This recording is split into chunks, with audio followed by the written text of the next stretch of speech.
nós vamos fazer a nossa oração. Ok?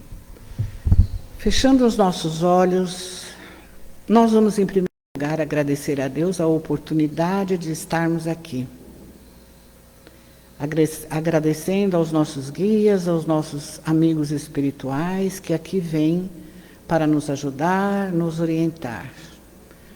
Jesus abençoe a todos nós, os encarnados e aos desencarnados. Que a sua presença permaneça conosco hoje, amanhã e sempre.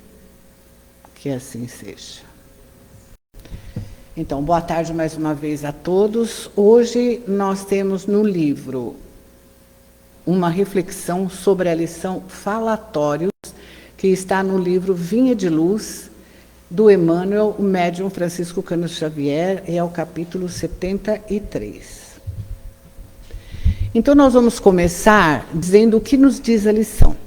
Nessa lição de Emmanuel, tem-se como ponto central de reflexão sobre o uso correto da palavra e os perigos do falatório, que inclui mexericos, fofocas e murmurações. E Emmanuel destaca que a palavra foi criada para o bem, enquanto o falatório é um vício humano que pode causar malefícios espirituais e sociais.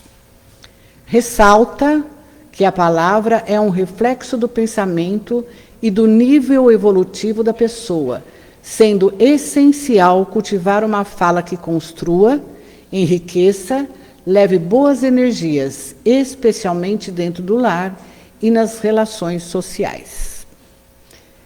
A lição nos chama a atenção para o poder e a responsabilidade da palavra, apontando que o falatório, entendido como conversas vazias, fofocas, murmurações e maledicências, é uma expressão que pode gerar e trazer sérios danos para quem fala, quanto para quem ouve. Porque aquele que fala, nós, quando falamos, porque nós vamos incluir todos, que nós todos somos seres humanos, nós todos somos meio fofoqueiros, meio maledicentes às vezes, porque nós estamos num mundo de provas e expiações, e não somos perfeitos ainda. Daí a lição vai nos mostrar os perigos do falatório, o que nós devemos fazer para deixarmos de ser fofoqueiros, de falarmos mal, de nos preocuparmos em criticar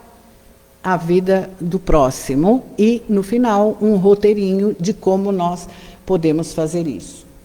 Então, nós temos aqui, para começar a fazer a lição, nós vamos lembrar de uma história que aconteceu na cidade de Nepomuceno, em Minas Gerais, há alguns anos atrás.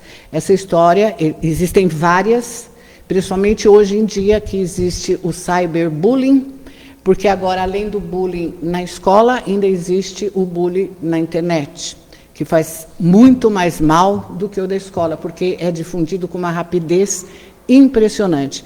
E as pessoas que fazem isso não têm noção do quanto ela pode atingir a outra, do quem ela está falando. Ela não conhece a fragilidade, ela não sabe por que ela está daquele jeito, não tem noção de nada. Então, nós vamos lembrar de uma história só para dar uma ideia do perigo que é você fazer fofoca, você falar de uma pessoa, do seu ponto fraco, daquilo que ela mais tem medo, né? E essa história ocorreu, esse fato, porque não é história, é um fato, é verdade, ocorreu em Nepomuceno, em Minas Gerais. 3 mulheres responsáveis por uma página de fofoca nas redes sociais estão sendo investigadas pela Polícia Civil após o suicídio de uma garota de 20 anos. O que aconteceu? Elas tinham uma página chamada Gossip. Gossip, em inglês, significa fofoca. E essa página existia há mais de 4 anos e portava informações pessoais e maldosas sobre os moradores da cidade. Eu não conheço Nepomuceno, mas deve ser uma cidade pequena. Se numa cidade grande se alastra como se fosse um fogo, a fofoca na internet, imagina uma cidade pequenininha, você falando das pessoas pessoalmente, você conhecia, você sabia, era sua vizinha de frente, do lado, você conhece, todo mundo conhece. Então, elas falavam, passavam informações pessoais e maldosas sobre moradores da cidade. A jovem, a quem elas se referiram nesse depoimento, se sentiu desesperada e inconsolável diante das publicações que mexeram nos seus pontos fracos, como a sua aparência, e contribuiu para o seu estado fragilizado e levou-a ao suicídio. Então, nesse caso, nós vemos que a fofoca evidencia, especialmente fofoca falatória, que é a mesma coisa, evidencia especialmente quando amplificada, quando é aumentada. E nós sabemos um ditado muito antigo: quem conta um conto aumenta um ponto. Aqui começa desse tamanhozinho. Quando chega lá na porta de saída, já está desse tamanho. Se vai para fora, sai do controle. Não tem mais como controlar. Aí é como aquela historinha que tem no livro Para o Resto das Nossas Vidas, que a mentira, cada vez que a criança mentia, tinha uma tábua, a mãe pregava um prego. Aí ele começou a falar e foi pedir desculpas para ela. Por cada verdade, por cada bondade que ele fazia, ela tirava o prego. Aí ele falou: mamãe, então agora eu estou livre, né? Está sem prego nenhum. Ela falou: vem aqui, olha as marcas. Porque a marca fica. Então, quando se espalha, se amplia muito, como você vai recolher as penas se você joga as penas de um travesseiro ao vento? Não tem como. Você não consegue recolher todas. Fica. E causa um mal muito grande. Então, esse caso evidencia que a fofoca e o falatório, especialmente quando aumentada, pode causar danos irreparáveis na vida das pessoas, incluindo sofrimento psicológico extremo. E, em casos graves, a morte da vítima, porque, como a jovem não aguentou a pressão e acabou tirando a própria vida.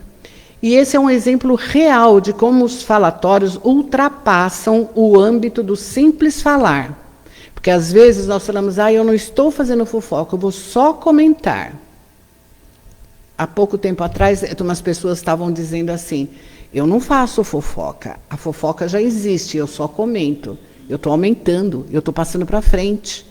E Joana nos fala que nós não podemos evitar que uma pessoa venha e comece uma fofoca, comece um falatório. Não tem como. Qual é a nossa atitude? O que nós devemos fazer? Para aqui. Não passa para frente, não fala para mais ninguém. Chega, morreu. Né? Esse é o exemplo real de como os falatórios ultrapassam o âmbito do simples e se tornam atos sérios, com sérias consequências legais, porque vocês viram no começo da história que as 4 mulheres estão sendo processadas pela Polícia Civil. E humanos, elas prejudicaram, que acabou tirando a vida a mocinha. E Emmanuel nos diz que a palavra digna infunde vida e consolação. Então, nós devemos pautar por sermos dignos no nosso falar. Nós temos que infundir vida e consolação a nós, principalmente, porque vai ser um hábito que nós vamos criar na vida, de só falar o que é bom, de só transmitir o que é bom, e a quem está ao nosso lado. A palavra digna, como nos diz Emmanuel, infunde vida e consolação. O falatório é comparar. Olha, eu achei essa muito legal. O falatório é comparado a uma escura corrente de venenos psíquicos. A corrente pode ser infinita, ela tem os nós, esqueci como é que chama, os elos, e eles estão grudados, vai passando de um para o outro. Se você joga água lá no começo da corrente, ela até chegar no final. Então, é uma coisa mais ou menos infinita, não tem dimensão. Então, ele é comparado a uma escura corrente de venenos psíquicos que ameaça não só indivíduos, mas também comunidades inteiras, trazendo sofrimento, perturbação e desunião. Vocês imaginem numa cidade, essa cidade de Minas Gerais, Nepomuceno, que deve ser uma cidade pequena, o caos que deve ter sido criado com o que aconteceu com a menina. Né? Então, ela, além de prejudicar quem espalhou, quem ouviu, acabou cometendo um ato extremo, e toda a sociedade da cidade. E a reflexão destaca que a palavra foi criada com valor sagrado, A palavra foi criada com valor sagrado, mas o homem a desvirtua ao transformar a fala em falatórios, criando desequilíbrios morais e espirituais. E uma coisa muito importante, é essencial educar o pensamento, porque tudo começa no pensamento. E a fala, se educa o pensamento, educa a fala. O que é educar o pensamento? Eu vou falar, eu estou bronqueada, eu estou brava, vou falar, dá uma paradinha, faz a respiração, inspira, expira, que isso acalma, deixa a gente mais tranquilo. E vamos pensar, vou falar ou não vou falar? Aonde que eu vou sair ganhando mais? Ficando quietinha. Então, nós devemos educar o pensamento e, automaticamente, a fala, buscando sempre a elevação, a caridade e a humildade, conforme os ensinamentos cristãos. Aí nós vamos ver que nos 10 mandamentos, que foi obtido por Moisés no topo da montanha, ele já diz no nono mandamento, não darás falso testemunho contra seu próximo. Jesus, que veio não para transformar a lei, mas para acrescentar o amor, ele enfatizou que a verdade não é apenas evitar mentiras externas, mas também uma questão de sinceridade em todas as atitudes. Todas, seja ela por menor que seja, e mesmo quando estamos sozinhos. Se estamos sozinhos, ninguém está vendo. Mas eu estou, a minha consciência está. Os espíritos que estão à volta estão. Então, devemos ter sinceridade em todas as atitudes. Aí vem Joana e nos diz que o pensamento é uma força viva e atuante. Porque são ondas. Pensamos, imediatamente vai. E aquele pensamento fica e a gente acaba falando aquilo que não deve. Se não vigiarmos primeiro o pensamento e depois a fala. É uma força viva e atuante e que os pensamentos negativos produzem ressonância, isso é, repercutem prejudicialmente em nós e nos outros. Aí tem aquele famoso exercício de Joana, que acho que todo mundo conhece, mas vale a pena repetir de novo. Para cada pensamento negativo, 2 positivos. Eu vou falar, às vezes eu não consigo fazer isso. Aliás, na maioria das vezes.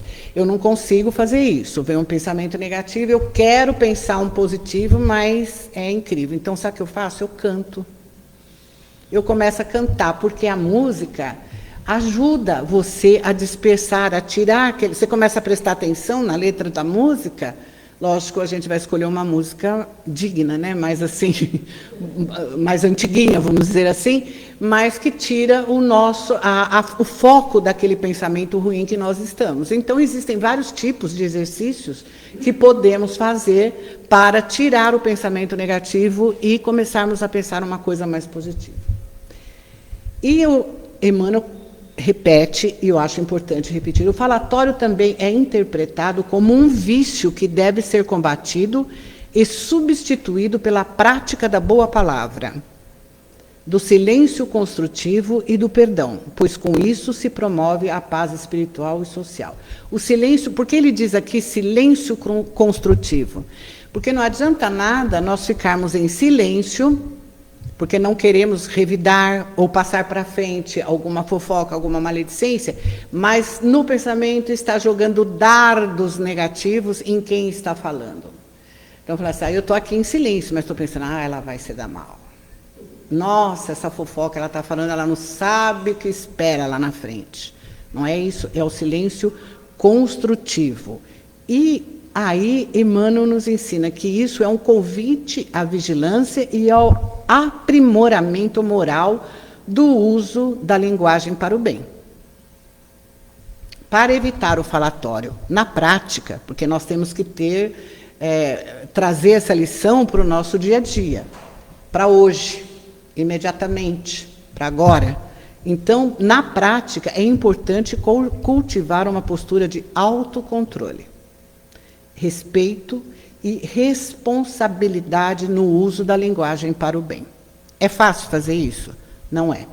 porque nós estamos acostumados a comentar, a falar, talvez não com maledicência, mas já que se fala, pode se tornar uma coisa bem ruim, como nós vimos na lição até agora. Então, o que acontece quando nós queremos deixar um vício, uma má tendência para trás? Não fazermos mais. É treinar.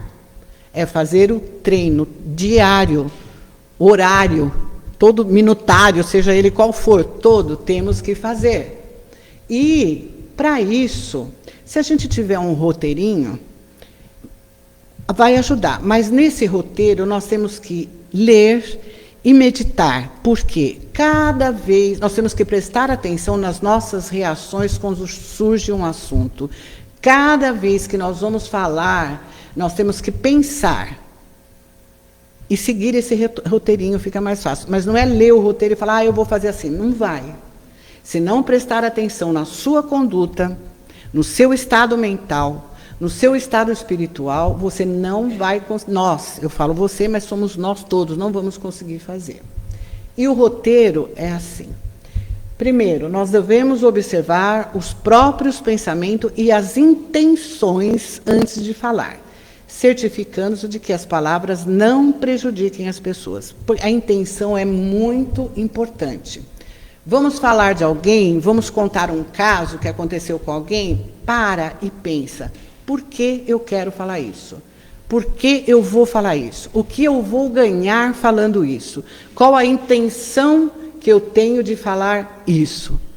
E meditar, porque não adianta só nós lermos e não meditarmos, porque a maioria das vezes nós vamos chegar à conclusão que não devemos falar, não é? Manter silêncio é uma forma sábia de evitar o mal, como nós já vimos acima, preservar a harmonia, isso quando não houver algo construtivo ou verdadeiro para se falar. Se a gente tem alguma coisa a acrescentar que vai ajudar para o bem, nós devemos falar. E, como acontece com a gente, já teve casos de perguntarem ou surgir um assunto fora do nosso ambiente espírita. Se eu vou falar de mim, que eu não posso falar por mais ninguém, se eu vou fazer uma observação, eu não tenho como observar, como falar, como aconselhar, seja lá o que for, sem ter a base da doutrina espírita, que é o que eu sei e que eu sei que é verdade. Então não tem como. Aqui, fora daqui, em qualquer lugar, se eu for solicitado, eu vou falar com base naquilo que eu sei, naquilo que eu aprendi, no que a doutrina espírita nos ensina. Praticar a empatia, a identificação e o respeito com a outra pessoa. Se a pessoa está falando alguma coisa e você vai criticar ou fazer alguma coisa, vamos pensar assim. O que é empatia? É identificar. Eu tenho que me identificar com o próximo. Se fosse eu, estivesse contando para alguém, comentando, eu gostaria que me criticasse, eu gostaria que me falasse alguma coisa, ou que apenas eu quero falar, eu quero só ser ouvida. Então, nós temos que aprender isso, nos identificarmos com aquele que está ao nosso lado, com todos que se chegam. E procurar entender o próximo sem julgamento, que é uma continuação do que eu falei até agora. Se nós nos identificamos, nós não vamos julgar.